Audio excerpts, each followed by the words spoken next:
Alabama versus Texas just got done, and it was one of the best games of the season, ending 19-20 in a game that was one of the best games of the year. It was back and forth, very tight the whole entire game, and it would have been huge if an unranked Texas, who had not been back for so long, actually defeated Alabama.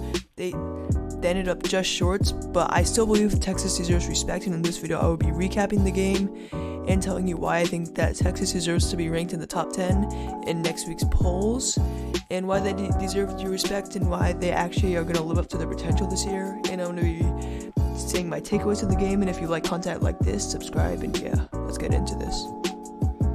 In the first drive, Alabama had an 11-play, 62-yard drive that ended in a field goal with 6 minutes and 13 seconds of the time of possession.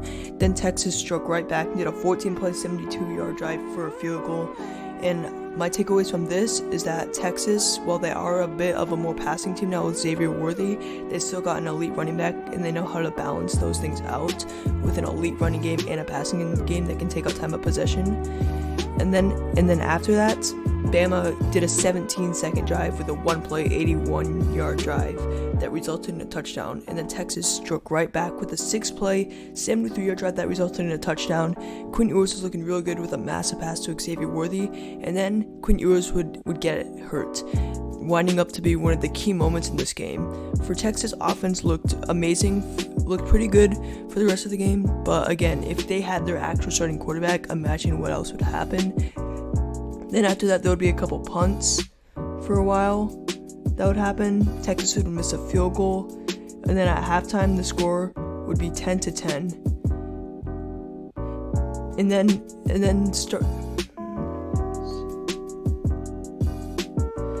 then with 9 minutes and 39 seconds, Texas had a field goal drive, 6 plays, 9 yards, and then they also got another field goal.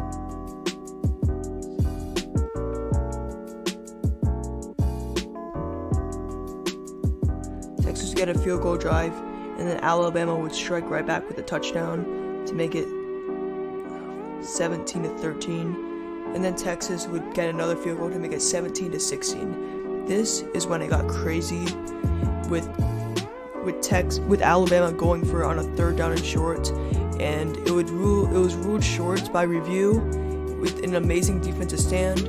And then on the next play of being a 4th down, they stopped them again, and then Texas ended up driving down the field, and I knew that Quinn Ewers was a big deal, but it's not that big of a deal, and it just shows how good Texas's offense is, because if Texas's offense has this much talent, which we all knew, and we knew their ceiling at the beginning of the year, and we knew that if they could just unlock it, they'd be scary. Based on this game, I'm pretty sure we know that they can unlock their talent, and they literally just did that, and which is why I think they should be in the top 10. We know that they had just unlocked their talents going toe-to-toe with Alabama, and it showed on this drive, even with a backup quarterback making key plays to Xavier Worthy and other receivers. Xavier Worthy is so good that even though their other receivers aren't necessarily amazing, they can still make big plays because of the attention it takes off. So yeah, they drove down, and then they kicked a field goal to put them up with 1:49, but then Alabama did a drive down the field to take, and they had plenty of key passes and a key scramble. Texas's defense couldn't live up to the moment, and they kicked the game-winning field goal, and Alabama won. This was crazy, and like I'm saying, Texas's offense, we know that they've lived up to their potential, which is why I think they're probably a top 5 offense, because all this time we knew that if they just lived up to their potential, they're amazing. I think now that they, even with a backup quarterback, their offense went toe-to-toe with Alabama's. I think now we should know that they're an elite offense, because we know the talent's there. They finally lived up to their potential, and we know that they can drive down the field even with a backup quarterback. Even with Quinn Ewers, I think it still would have been just a tight win for Texas, but I still think they would have won. I think their offense is scary now, which is why I think we should respect it, because with all that potential still, they still won, even with they still had a great offense with a backup quarterback, and we know that they lived up to the potential and that they're not frauds anymore. And yeah, it's just because the polls, they're based off of preseason hype, right, at the beginning of the year. Later in the year, it's more based off of resume, and earlier in the year, it's based off of talent. Who do you think is going to be good? And right now, it's after week 2, it's basically, there's more of a resume building, but it's also mostly based on talent. If we're doing it based on talent, then Texas should be in the forefront, because going into the preseason, we knew they had talent. We knew they had Xavier Worthy, they had other wide receivers, they had Robinson, they had Ewers. It's just the only reason why they weren't ranked is because we did not know if they could actually utilize that because of Texas teams of old. They actually went down and scored 19 points on Alabama. Should have been more, but missed some opportunities. I think now that we know that Texas is talent, we know that they have talent now. Because at first we didn't know if they had talent because of Texas teams of old. Now we know that they have it because they did this. I think Texas offense should be respected for that because we know it's not just a fluke like, oh, they did this against Alabama, but this is a random seam offense. This is not just a random offense. This is Texas's offense. And if Texas's offense can do this against Alabama, they can definitely do that against Big 12 defenses. I think they should be respected now, and especially with the backup quarterback. Even if they did this with Quinn Ewers, we should know that they have talent, and this is against probably the best defense in the nation. And that we know that they have talent and that they can finally live up to it. So we know that this is not their full form. It's not like this is a Power 6 conference team, because then if it was a less known team, we'd say this is probably a fluke. We don't know if they have talent. We know that Texas has talent, and we know that they can live up to their potential. And I don't know about their defense. I think that Bama's offense probably just didn't really play that well, but their defensive line played as well as anybody. And again, I know I keep repeating myself, but we just knew if Texas lived up to their potential, they can be good, and I think they did that. So yeah, that's my first argument for being in the top 10, because Texas's offense can actually live up to their potential, because the polls are based off of talent and preseason hype. The Texas Longhorns had hype, it's just we didn't know if they could live up to it.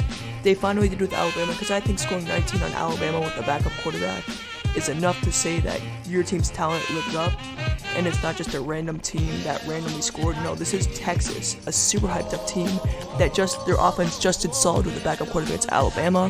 So we know that their talent is maxing up to their potential. And the second part is based on resume. If the ranking were solely based off resume, then I'd say no, they're not probably in the top 10. But again, it's early in the season, so it's based off talent, preseason hype, and resume. I feel like Texas's resume is kind of a double-edged sword. Not really a double-edged sword, but it's kind of weird, because when you look at their wins, they've only beat Ole Miss, and the only tough team they played, Alabama, that lost to. But also, I don't really feel like any other team in the country, besides like maybe Georgia and a couple teams in week 1, have the resume of going toe-to-toe with Alabama. I think if you're more of a resume guy, you should probably put in the top 5 or top 10 a team that was hyped into the preseason that we know has talent.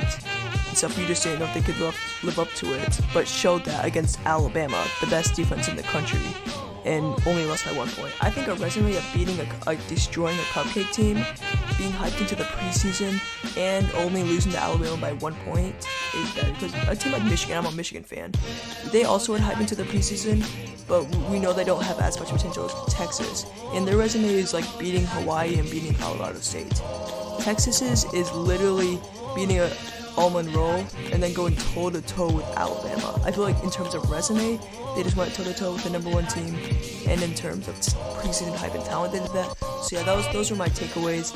I feel like Texas, now we know that they can live up to their preseason hype. I think Texas might finally be back, and you guys might be saying, oh, this is just a loss. This is a loss, stop overreacting. No, because this is scary, because you know how everybody's hyping up Texas, and they look back on the year and they're like, oh, if only they could live up to their potential. This is that Texas team. They have more potential than any. They have Robinson, Worthy, Whittington, Kane, and they just showed that they can live up to that potential against Alabama with a backup quarterback. They're going to be scary, because if Texas even shows a little bit of that talent against Alabama, we'd be like, oh yeah, they can beat the Big 12. No. They just lost by 1 point against Alabama with the backup quarterback. They're going to destroy Big 12 opponents. I think that Texas deserves this. Thank you guys for watching. Bye.